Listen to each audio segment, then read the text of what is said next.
दोस्तों, मेरा नाम मनीष वर्मा है और आप सर्वोदय कोचिंग क्लास के ऑफिशियल यूट्यूब चैनल पर विज़िट कर चुके हैं। आज हम एक बहुत ही महत्वपूर्ण टॉपिक पंचायती राज व्यवस्था को डिस्कस करने वाले हैं। जैसा कि आप सब जानते हैं, पंचायत भारतीय समाज की बुनियादी व्यवस्थाओं में से एक रहा है।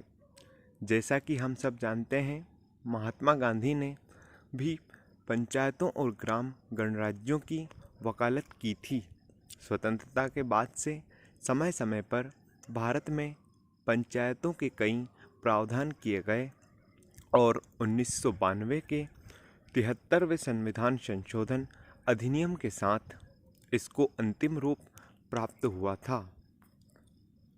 पंचायती राज व्यवस्था में ग्राम, तालुका और जिला आते हैं।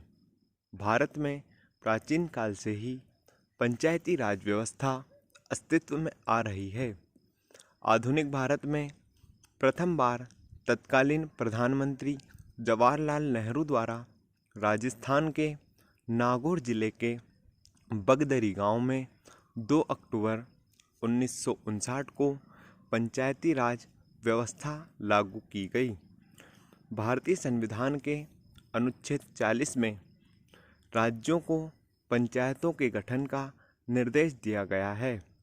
1991 में संविधान में 73वां संविधान संशोधन अधिनियम 1993 करके पंचायत राज संस्था और संवैधानिक मान्यता दी गई है। बलवंत राय मेहता समिति की सिफारिशें 1957 में, अशोक मेहता समिति की सिफारिशें 1977 में, GV राव समिति 1985 में, डॉक्टर LM सिंघवी समिति 1986 में। 24 अप्रैल 1993 भारत में पंचायती राज के क्षेत्र में एक महत्वपूर्ण मार्ग चिन्ह था, क्योंकि इसी दिन संविधान 73वां संशोधन अधिनियम 1992 के माध्यम से पंचायती राज संस्थाओं को संवैधानिक दर्जा हासिल हुआ और इस तरह महात्मा गांधी के गांव स्वराज के स्वप्न को वास्तविकता में बदलने की दिशा में कदम बढ़ाया गया था। 73वें संशोधन अधिनियम 1992 में निम्नलिखित प्रावधान किए गए हैं।